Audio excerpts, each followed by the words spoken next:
Hi, my name is Kelly McHugh. I'm Sarah Owens. I'm Ellen Promise. I'm Monica Shaw, the conservator here at the Anchorage Museum. I'm an objects conservator at the Smithsonian's National Museum of the American Indian. I'm a Mellon Fellow in Textile Conservation at the National Museum of American Indian in Washington, D.C. I recently graduated from the Wichita University of Delaware Conservation Program, and right now I'm working at Harvard's Peabody Museum up in Boston.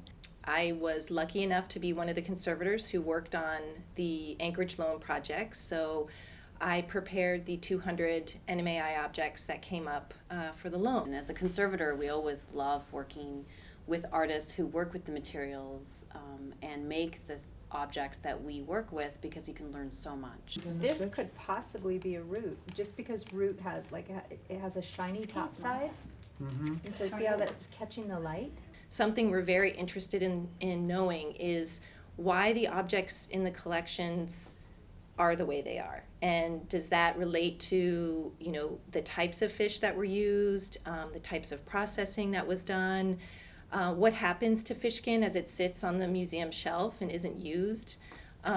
So all of those are things, those are big blanks for us, and so this week was a great opportunity to try to fill in some of those blanks. We have 3 artists here. We're very lucky that they have spent their time with us, and they all have different working methods. They're from different regions around Alaska. They were really quite willing to share with those of us who don't live in that way, and that was one of the things that I really appreciated, is that their willingness to teach us people who come from a different background but have a love of this material. We were very lucky on the first day to actually have a chance to have the salmons and to take the skins off of the salmons, and some of the artists decided to actually take the fins off, which left a hole on the skin.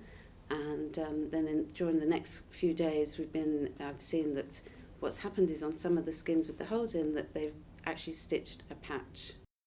You're gonna learn. There you go. I want to do it. No. There you go. There you go.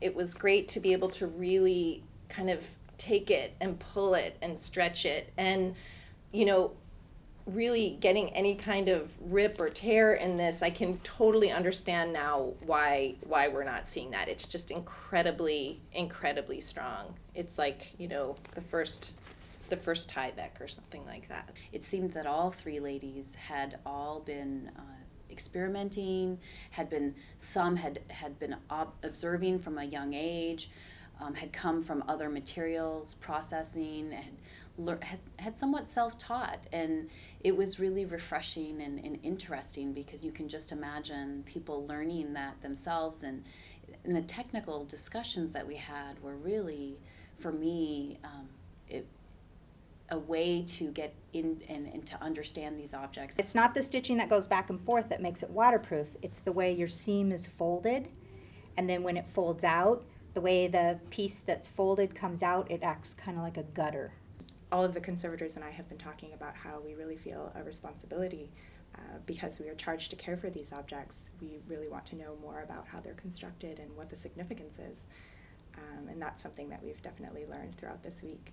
We now can go back and look at those collections with a different eye and a different thought. As a conservator, this really helped me to understand the objects that we have in the collections, why we're seeing certain features, and also the process behind making those objects. And one thing we've talked about is the possibility of being able to manipulate these objects that are in museum collections in the future to restore some of the flexibility to them.